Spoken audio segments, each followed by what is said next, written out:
You know, chironomid pupa patterns are pretty simple. Body, rib, bead, maybe some gills, a thorax. That's it. But some of them have become pretty complex, and thread blending is one of the complexities you can add to a chironomid pattern. I have to admit, it's a pretty good complexity. Let me show you how to do it.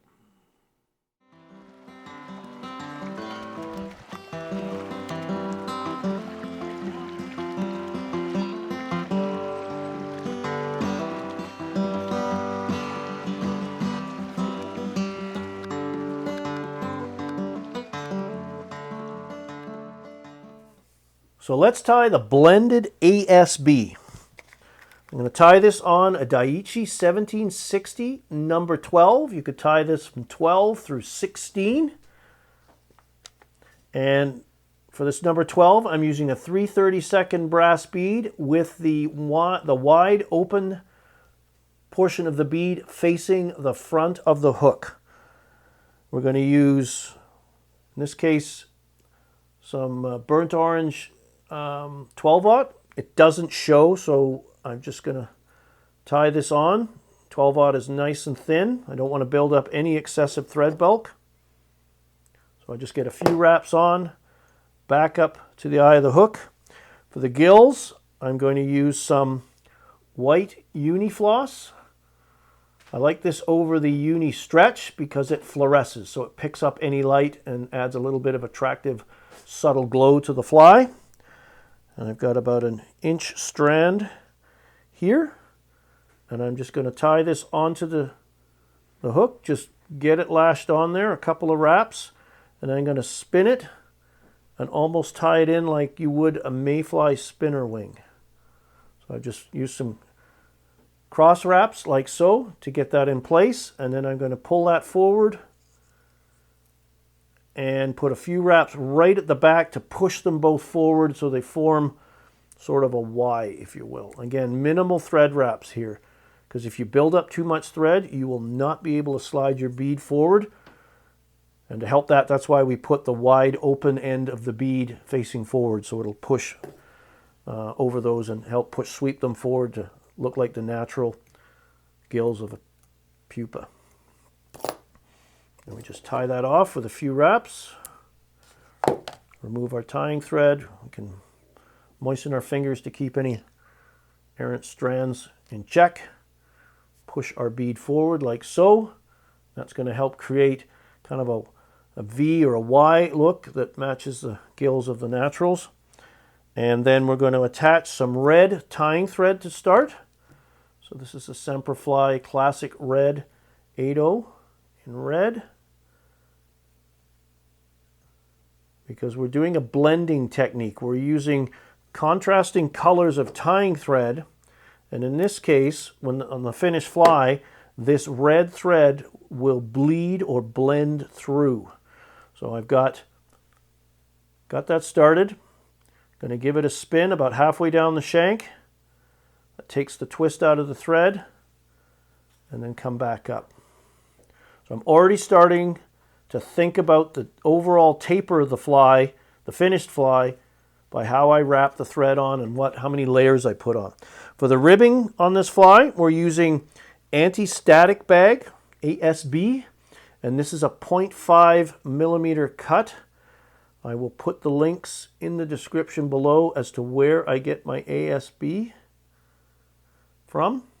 So get that in. I like the slender size, because I don't want to have too much ASB on this fly and it covers up the blend that I'm going to do. So I'm just going to secure this down, again spinning that tying thread to flatten out the wraps. And if possible, I'm just pulling the ASB towards me a little bit, allowing that thread to hit it and slide down one wrap right next door to the previous wrap, so I get a nice even coverage. And again, I'm just spinning this bobbin every once in a while just to make sure I get nice flat even wraps. And I've got a couple there that didn't go quite next door to each other.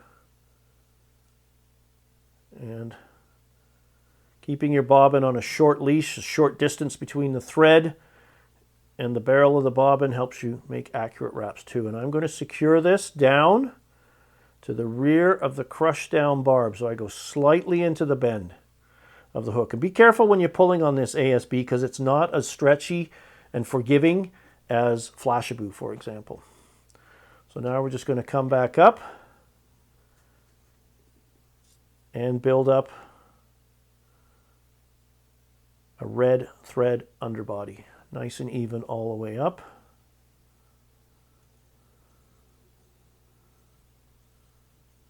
Every once in a while I'll stop and give this a good spin. It's really important to make sure the rear portion, the rear third or half of the fly, is a solid, even red coloration.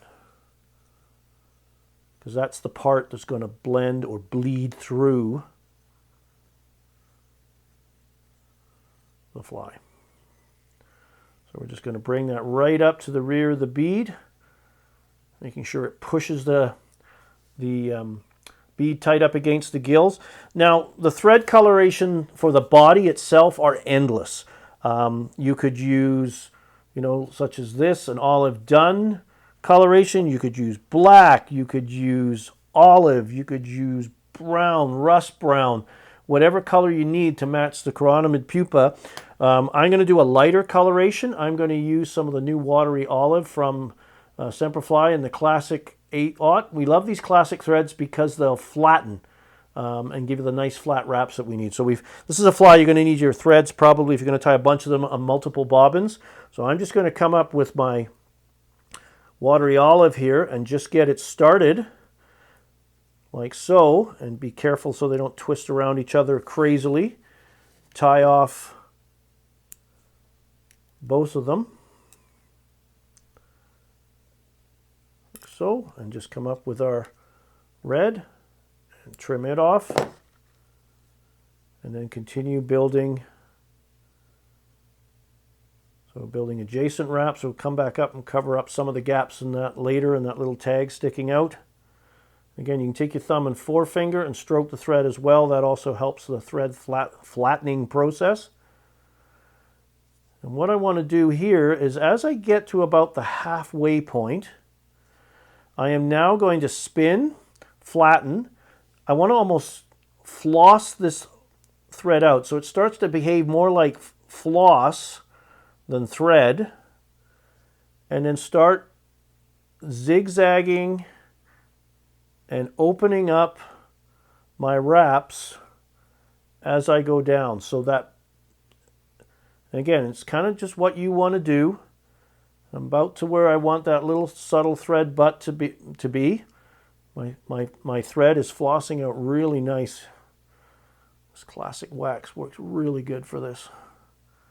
Like so, and then I'm just going to, again, sort of exaggerate, spread them out. I want some of that red to bleed or blend through. We are blending two colors of thread here. And now when I get to about the halfway point, I'm going to close up ranks and just try and build a solid watery olive front half of the fly.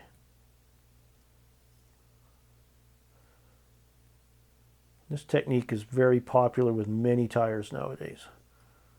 So this is nothing new, but I've yet to feature it on my site, so I thought I'd show you how I do it. Many great tyers using this technique nowadays. So now I'm just going to combination here of building up a nice even taper.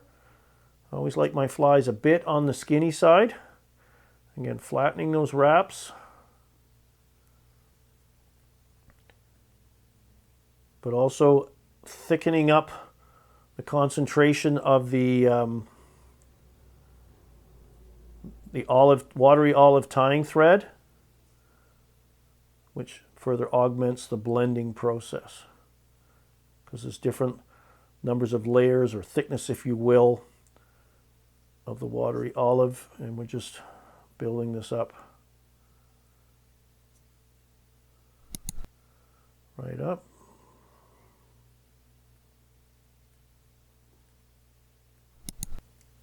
So, And now we're going to whip finish 2 or 3 turns, change thread.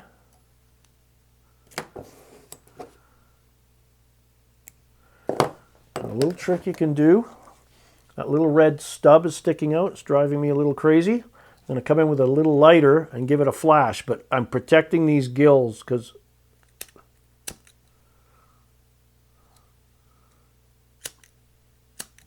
and it pretty well moved it close enough. And now for the final color, to imitate the wing pads of the natural pupa, you can use burnt orange or rust brown. I'm using the 12-aught in the flat wax because it's, again, even thinner diameter than the 8-aught, so I have nice control to build up a subtle thread collar or thorax to suggest the wing pads of the natural chironomid pupa. Just put that in place. And now I'm going to come through, I'm going to give that bobbin a spin to flatten the wraps. Now we're just going to start ribbing the body with this anti-static bag material. Nice open turns. And this will help suggest the gases that build up under the exoskeleton of the chironomid pupa. As it ascends to the surface, it becomes shinier and brighter. And just add some nice, subtle, attractive flash to suggest the gas buildup.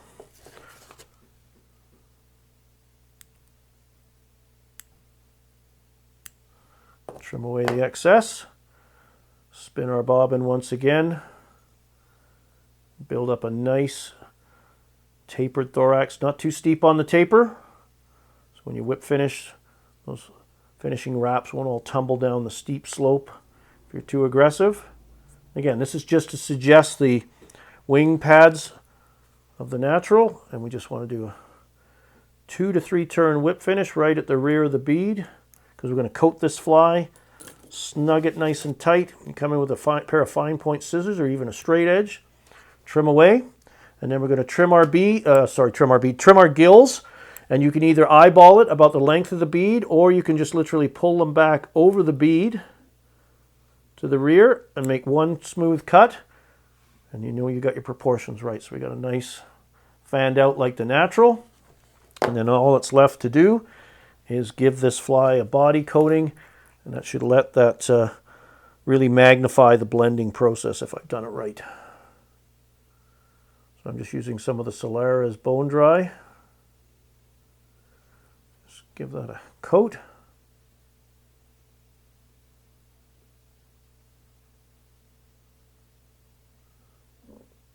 Like so.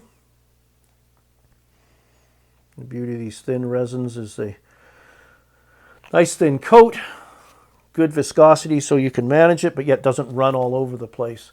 And then we're just going to come in and give this nice cure. I don't know if it shows up. You can really see how those white gills pop under this UV light, just to give you an illustration of how that's going to behave when it gets down to depth. And now you can see how that's bled through, like so. Very subtle. I'm going to catch and reflect light, and then for a little added luster and protection as well, you can also, and I've got one little strand of something there sticking out the side, little hair that got there, gone now. And then we can add a final finish coat of high gloss nail polish as well. You can also use another coat of the Solara's if you want, but just showing you alternative, and just a thin coat.